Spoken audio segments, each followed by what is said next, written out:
हमारे गुरु मैं यीशु के नाम में प्रार्थना करता हूँ और परमेश्वर के लोग कहें आमीन। आइए खोलिए इफिसियों 6 का 18।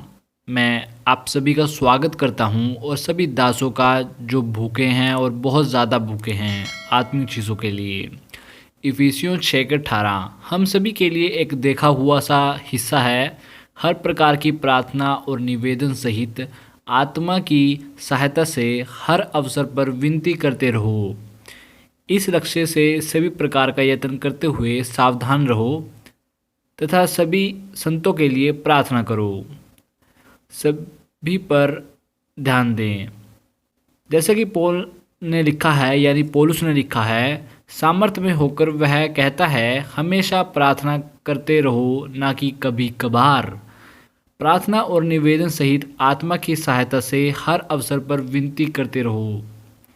इस लक्ष्य से सभी प्रकार का यत्न करते हुए सावधान रहो तथा सभी संतों के लिए प्रार्थना करो। यह बहुत ही शक्तिशाली अध्याय है क्योंकि वह प्रार्थना और विनती और दृढ़ता की बात कर रहा है। इसको लेकर वह बहुत गंभीरता के भाव को इस्तेमाल करता है। सतर्क रहो, यह बहुत समृद्ध अध्याय है। जब वह प्रार्थना की बात करता है, सतर्क रहो मतलब कि सुस्त ना रहो। पौलुस आदमी की कमजोरी को जानता है। पौलुस ने प्रार्थना की लापरवाही को समझा क्योंकि प्रार्थना काम करती है। जानते हुए कि प्रार्थना काम करती है, वह कहता है सुस्त ना बनो, सतर्क बनो। हमें आलस को अपने अंदर नहीं आने देना चाहिए क्योंकि अगर आलस आ गया तो यह हमारी प्रार्थना की जीवन की प्रभावशालीता को नष्ट कर देगा। अब ध्यान दो उस शक्तिशाली तरीके को जिस तरह वह प्रकट करता है। लगातार प्रार्थना। इसके लिए वह यह कहता है सभी दासों के लिए पूरी दृढ़ता और प्रार्थना के साथ उसका पालन करना, जागते रहना, लगातार प्रार्थना करते रहना और दृढ़ रहना और नींद रहित रहना, ना सोना। आपको काबू पाना चाहिए।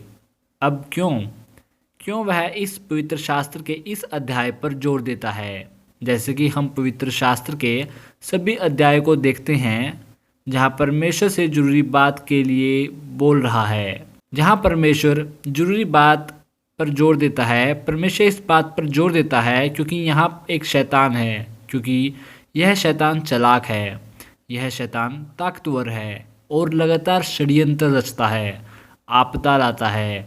जब प्रार्थना की बात आती है, एक बात समझो, यह आत्मा के द्वारा है। आप शरीर में प्रभावशाली रूप में प्रार्थना नहीं कर सकते। इसलिए पौलुस कहता है कि सभी प्रार्थना और सभी निवेदन आत्मा की सहायता से हर अवसर पर विनती करते रहो, ना कि शरीर में। इस प्रकार की प्रार्थना आपकी ज़िंदगी में आप आराम से नहीं रहोगे, आप सुस्त नहीं रहेंगे क्योंकि अब आप आत्मा में होते हो तो सुस्ती आपकी ज़िंदगी में नहीं होती, केवल शरीर सुस्त होता है। प्रेरित पौलुस हमें सतर्क करता है। वह कहता है सतर्क बनो, सुस्त ना बनो, शरीर को अंदर ना आने दो। पौलुस की ज़िंदगी में प्रार्थना एक जरूरी स्थान लेती थी। इफिसियों 6 दोबारा 1 मिनट देखो, उसका 12 अगर आप देख सकते हो। वह कहता है क्योंकि हमारा युद्ध मनुष्य से नहीं बल्कि शासकों, अधिकारियों और अन्य अंधकारपूर्ण युग की आकाशीय शक्तियों और आकाश की दुष्ट आत्मिक शक्तियों के साथ है। वह हमें यहाँ शैतान की अत्यंत संगठित आर्मी के 5 विभाग को बताता है। पहले हम शैतान के साथ लड़ाई करते हैं, ना कि मांस और लहू के साथ। दूसरा कि हम प्रधान और अधिकारियों से मुकाबला करते हैं, वे राजा है जो देश पर नियंत्रण करते हैं। और तीसरा वह कहता है कि दुष्ट की आत्मिक सेना से और आकाश की शक्तियों से हमारा मुकाबला है, हाकिम से जो आदेश रखते हैं, जो आदेश को पूरा करते हैं, इस संसार के अंधकार के हाकिमों से। आदमी जो शैतान के द्वारा ग्रसित है, जो आत्मिक दुष्ट से लड़ाई कर रहे हैं, यह 5 तरह की दुष्ट आत्माएं हैं जो हमारे साथ लड़ती हैं। दुष्ट आत्माएं जो हम पर हावी होती हैं। यह जान जाइए कि मैं यह आपको डराने के लिए नहीं कह रहा, ना आपको प्रभावित करने के लिए। जितना आप परमेश्वर के लिए करेंगे उतना शैतान आपसे लड़ेगा। जितना आप अलौकिकता में चलेंगे उतना आप असली होंगे। ये आपके लिए असली होगा। हम मांस और लहू से नहीं लड़ रहे। क्या आप मुझे सुन रहे हैं? इसलिए पौलुस कहता है, और पौलुस गंभीर है, सभी प्रार्थना, सभी विनती, सभी दृढ़ता आत्मा की सहायता से विनती करते रहो, संतों के लिए प्रार्थना करो। वह कहता है कि तुम शरीर रूप से प्रार्थना करने की हिम्मत मत करो, क्योंकि वहाँ शैतान है आपको गिराने की योजना कर रहा है, आपको हराने और आपको मुसीबत में डालने की योजना कर रहा है। इसलिए वह कहता है यह ज़रूरी है कि प्रार्थना होती रहे, कहो हमेशा। कि यीशु भी यह समझते हैं कि परमेश्वर की ज़िंदगी के साथ संबंध में प्रार्थना और प्रार्थना शब्द कम से कम 25 बार पाया जाता है, कम से कम 25 बार। इसलिए मसीह यीशु ने लगातार प्रार्थना की।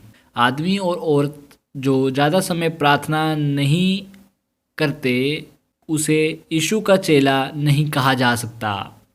मैं दोबारा कहना चाहता हूँ, अगर आप उसकी ज़िंदगी को देखते हो, अगर उसकी ज़िंदगी प्रार्थना की ज़िंदगी है, आप मसीह के चेले नहीं कहलाए जा सकते जब तक आप उस जैसी प्रार्थना नहीं करते जैसे वह करता था।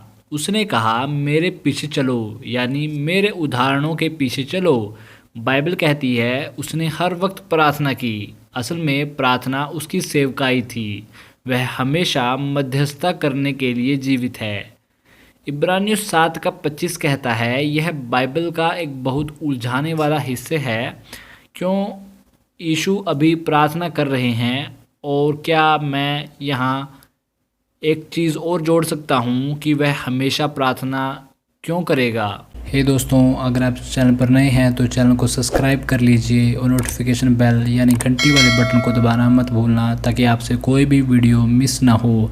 मैं इस चैनल पर आपके लिए पोस्टर, प्रॉफिट, पास्टर उन सब की गवाहियाँ और उनके प्रचार लेकर आऊँगा कि परमेश्वर उनसे कौन से काम लिए, उन्होंने ऐसा क्या किया, परमेश्वर की ज़िंदगियों में क्या किया।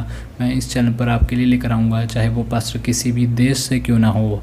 और आखिरी और ज़रूरी बात, इस चैनल को अपने मसीह भाई बहनों और अपने चर्च के लोगों के साथ बांटना मत भूलना, ताकि वे सब मसीह में बढ़ते जाएँ और विश्वास में बढ़ते जाएँ। तो मिलते हैं दोस्तों अगले हफ्ते।